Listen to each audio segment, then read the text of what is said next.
You do not have to be a big news watcher to know that there's some pretty shaky stuff going on right now in the world.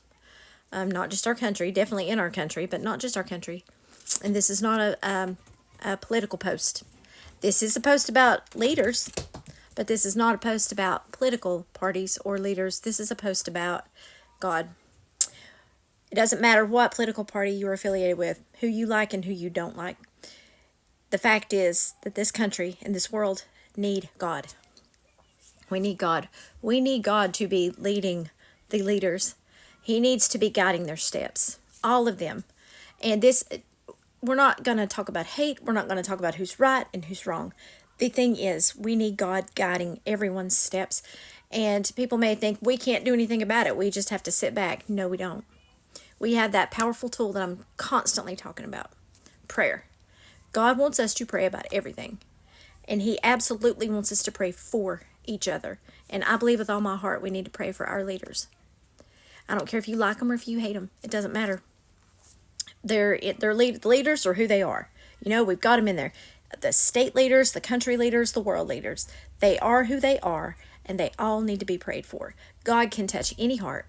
He can guide anyone. And He knows exactly what steps need to be taken to avoid certain events. And He also knows what steps need to be taken to get those events started.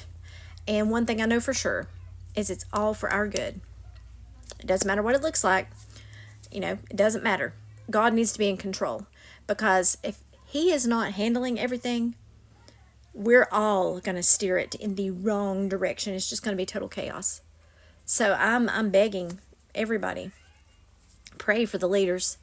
Pray for the leaders of our country. Pray for the leaders of the world. God can touch even the coldest, hardest heart. He can change them to follow Him, and that's what they need. That's what we need to do. And not just sit back. Don't just sit on your hands. Don't just sit back and say you can't do anything, because we can. We can pray, and God wants us to pray. So we need to pray for our leaders to let God guide them. We need to pray for the world leaders to let God guide them. And if they are resisting God, we need to pray that God will touch their hearts in such a way that they cannot refuse Him. He can do that.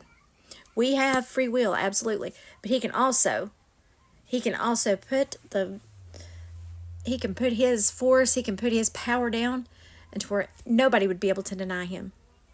And that's what we need to pray for, because that's who we need running this country and this world.